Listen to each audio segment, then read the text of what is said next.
Hello అండి, అందరికీ నమస్తే. Welcome to red TV. నేను హారిక. సో గత 2 రోజులుగా మనం తెలంగాణలో కానీ 2 తెలుగు రాష్ట్రాల్లో వినిపిస్తున్నది ఏంటి అంటే చిలుకూరు బాలాజీ టెంపుల్లో ప్రధాన అర్చకులుగా ఉన్న రంగరాజన్ పైన దాడి. అసలు ఇది ఎందుకు జరిగింది, అసలు దీని వెనుక కారణాలేంటి అని చెప్పేసి చాలా మంది ఆలోచిస్తున్నారు అండ్ వ్యతిరేకిస్తున్నారు, ఖండిస్తున్నారు. అటు సీఎంలు, ఇంకా రాజకీయ నాయకులు, ఒక పక్క సినీ నటులు, ప్రముఖులందరూ దీనిపైన స్పందిస్తున్నారు. కానీ ఈ వీర రాఘవరెడ్డి ఎవరు అంటే ఆయన మాత్రమే తప్పుందా, లేకపోతే రంగరాజన్ది కూడా తప్పుందా అని చెప్పేసి చాలా మంది అంటే ఆలోచిస్తున్నారు. ఏం జరిగి ఉండొచ్చు, ఎందుకంటే ఒకరి పైన దాడి చెయ్యాలి అంటే ఖచ్చితంగా ఇద్దరి వైపులా తప్పుంటేనే జరుగుతుంది అని చెప్పేసి కూడా అంటారు. ఈయన ఏమనకుండానే వీరరాఘవరెడ్డి వెళ్ళి అంటే దాడి ప్రయత్నించారా అని చెప్పేసి అంటున్నారు. ఈవెన్ ఇటుపక్క కూడా ఒకవేళ రంగరాజన్ ఆయన రామరాజ్యం సంస్థలో ఈయన కొంతమందిని ఆర్మీని ఇవ్వాలి అని చెప్పేసి ఆయన అన్నారు. దానికి నేను నిరాకరించాను అండ్ గుడి బాధ్యతలు కూడా ఆయనకు అప్పజెప్పాలి అన్నారు. సో నేను వాటన్నింటికి నిరాకరించాను కాబట్టే నా పైన దాడి జరిగింది అని చెప్పేసి అంటున్నారు.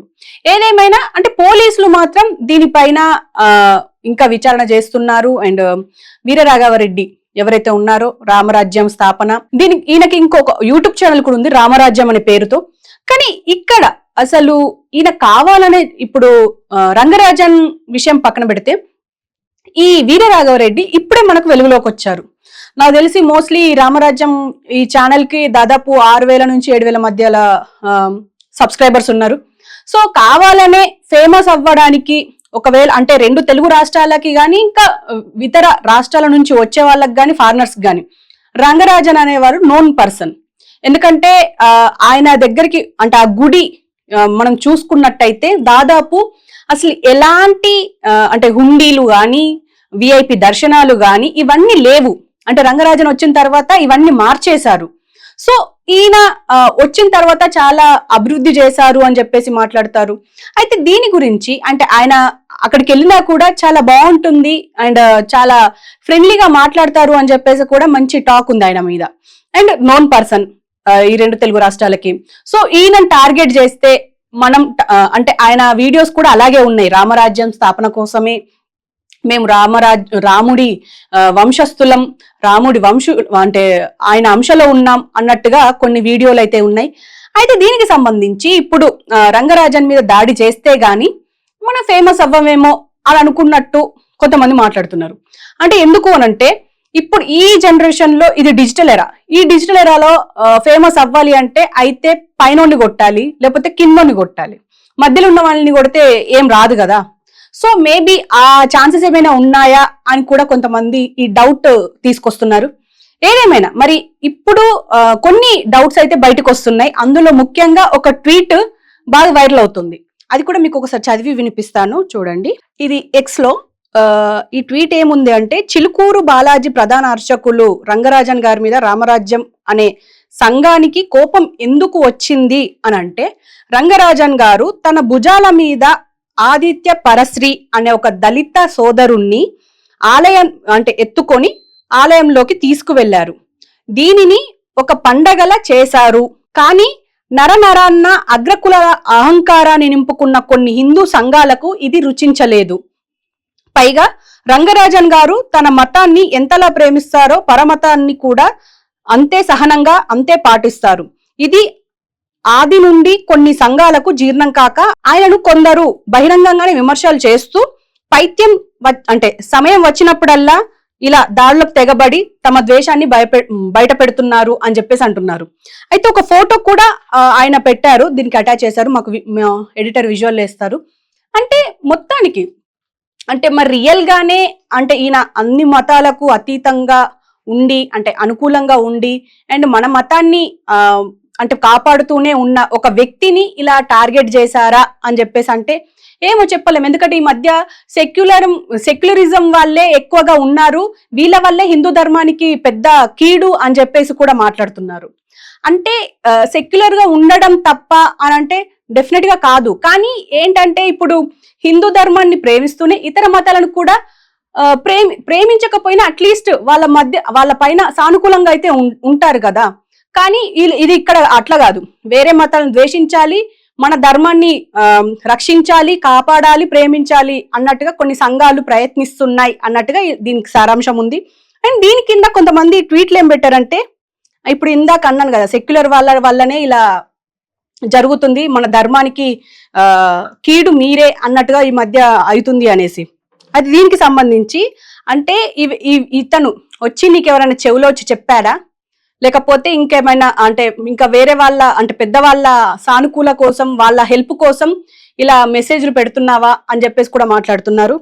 ఏదేమైనా అంటే ఇదొక కారణంగానే చూపిస్తున్నారు. కానీ ఇక్కడ వీర రాఘవరెడ్డి ఇంకా ఎవరు, అసలు ఈయన బ్యాక్గ్రౌండ్ ఏంది, ఈయన నిజంగానే హిందువా లేకపోతే ఇతర ఇంకా ఏమైనా అయ్యుంటాడా?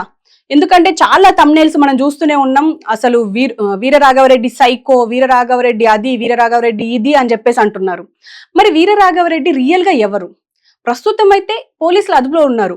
ఆయనను మనం ఇంటర్వ్యూ చేయడానికి లేదు అండ్ ఆయనను కలవడానికి లేదు. కానీ ఆయన దాడి చేసే విధానం చూస్తే మాత్రం పక్క ప్లానింగ్ గానే ఉంది. ఎందుకంటే దాదాపు 20 మందితో అది వాళ్ళు ప్రైవేట్ సైన్యం అని చెప్పేసి అంటున్నారు. మరి ప్రైవేట్ సైన్యమా లేకపోతే ఆయనే మరి పెంచి పోషించారా వాళ్ళని, అంటే ట్రైన్ చేశారా మరి ఎలాగో తెలీదు. కానీ 20 మందితోని, అందులో 2 అమ్మాయిలు ఉన్నారు అండ్ మిగతా వాళ్ళంతా జెంట్స్ అని చెప్పేసి అంటున్నారు. మరి వాళ్ళందరిపైన కేసులు అయ్యాయి, కొంతమంది పరారిలో ఉన్నారు. కానీ Veera Raghavareddy main lead, main character ఎవరైతే ఉన్నారో ఆయన మాత్రం పోలీస్ అదుపులో ఉన్నారు. మరి ఫైనల్ గా ఏం జరగాలి, అసలు తీర్పు ఎలా రావాలి అంటే ఒక ఇప్పుడు ఎంత కాదనుకున్న రంగరాజన్ అనే వ్యక్తి 2 తెలుగు రాష్ట్రాలకు ఇక్కడే మనం ఆలోచించాలి. ఒక పక్క బీజేపీ, బీఆర్ఎస్, అటు టీడీపీ అంటే కూటమి అందరూ, ఇటు కాంగ్రెస్ సీఎంల నుంచి ఇటు చిన్న కార్యకర్త వరకు ఆయనను వెళ్ళి పరామర్శిస్తున్నారు అండ్ అంటే ఏం జరిగింది అని తెలుసుకుంటున్నారు. కానీ అసలు నిజంగానే మరి ఒకవేళ రంగరాజన్ తప్పుంటే ఏంటి అంటే రంగరాజన్ ఇంకేమైనా అనుంటారా, ఈ డౌట్ కూడా ఎందుకు రావట్లేదు. ఎందుకంటే ఇంతమంది వచ్చి ఆయనతో మాట్లాడుతున్నారు అంటే పైగా ఒక్క ప్రముఖులు కాదు కదా, మొత్తం అన్ని రకాల ప్రముఖులు, అటు సినిమా ఇండస్ట్రీలో కానీ ఇటు పొలిటికల్ ఇండస్ట్రీలో కానీ ఎక్కడి నుంచి అయినా వచ్చి ఆయనతో మాట్లాడుతున్నారు అంటే ఈయన ఇన్ఫ్లుయెన్స్ ఎంతవరకు ఉంది, ఈ దాడి జరగడానికి ఈయన ఎంత ప్రొవోక్ చేసి ఉంటారు అని చెప్పేసి ఎందుకు ఆలోచించట్లేదు. అంటే నేను దీనికి వ్యతిరేకమని కాదు, ఎందుకంటే 2 వైపులా ఉంటేనే కదా ఏదైనా జరిగేది. సో ఈ టైప్ కూడా ఆలోచిస్తే బెటర్ గా ఉంటుంది. అయితే ఈ నిందితుడు అని పరిగణించాలో లేదో తెలియదు కానీ ఈ వీర రాఘవరెడ్డి ఎవరు అని చెప్పేసి చాలా మందికి ఈ ఆలోచన అయితే ఉంది. ఇందులో ముఖ్యంగా ఈ వీర రాఘవరెడ్డి గోదావరి జిల్లా అంటే ఆంధ్రప్రదేశ్ కి చెందినవాడు, అనపర్తి మండలం కొప్పవరం గ్రామానికి చెందిన వాడు అని చెప్పేసి అంటున్నారు. 2022లో రామరాజ్యం పేరుతో ఒక సంస్థను ప్రారంభించారు అంటున్నారు. అండ్ మణికొండ కేంద్రంగా తన కార్యకలాపాలు చేస్తున్నారు అంటున్నారు అండ్ ప్రోగ్రామ్స్ చేస్తూ ఉంటారు. ఆయన ఛానల్లో చూసినా కూడా తెలుస్తుంది మనకు. ఆయన అంటే శ్లోకాలు ఆయన చదువుతున్న దాన్ని చూస్తే మాత్రం స్పష్టంగా అయితే చదువుతున్నారు. 20,000 ఇస్తానంటూ కొంతమందిని రిక్రూట్ చేసుకున్నారు అని అయితే తెలుస్తుంది.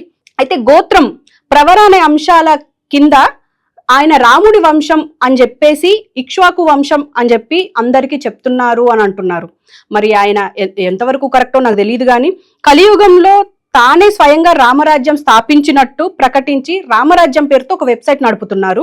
అయితే ఇందులో ముఖ్యంగా రాజ్యాంగం గురించి మాట్లాడతారు, పోలీస్ వ్యవస్థ గురించి, న్యాయ వ్యవస్థ గురించి, అన్నింటి గురించి కూడా మాట్లాడతారు.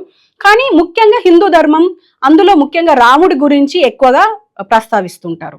27,800 గ్రామాల్లో అర్చక పురోహితుల ధర్మస్థాపన కోసం పనిచేయాలని పిలుపునిచ్చారు. ఇందులో భాగంగానే అయితే ఈ క్రమంలో అంటే ఇందులో భాగంగానే రంగరాజన్ నివాసానికి వెళ్ళి ఆయనతో కలిసి ఇదంతా ప్రస్తావించారు. అయితే మరి అక్కడ ఏం జరిగింది అంటే అక్కడ ఆ సంభాషణ ఎలా కొనసాగింది అనేది మనకు తెలీదు. అండ్ బయటికి ఇంకా ఎలాంటి అంటే ఈవెన్ రంగరాజన్ కూడా ఆయన మాట్లాడలేదు, ఇటు వీర రాఘవరెడ్డి కూడా మాట్లాడలేదు, ఆయన అనుచరులు కూడా ఆ 20 మందిలో ఎవరైతే ఉన్నారో వాళ్ళు కూడా బయటికి వచ్చి ఈ విషయం గురించి మాట్లాడట్లేదు. కానీ ఇక్కడ మీడియాలో కానీ సోషల్ మీడియాలో కానీ మొత్తం వ్యాపిస్తుంది అసలు ఏం జరిగి ఉంటుంది అనేది. కానీ ఇప్పుడు అంటే మనం ఏది డిసైడ్ చేయలేం, వాళ్ళు వచ్చి బయటికి మరి ఇది జరిగింది అని చెప్తే గానీ అంటే 2 వైపుల వాదనలు వింటే గానీ మనం ఏం డిసైడ్ చేయలేం. కానీ ఇప్పుడైతే వీర రాఘవరెడ్డి పోలీసులు అదుపులో ఉన్నారు. మరి విచారణలో ఏం తేలుతుంది, మరి పోలీసులు మనకేం చెప్తారనేది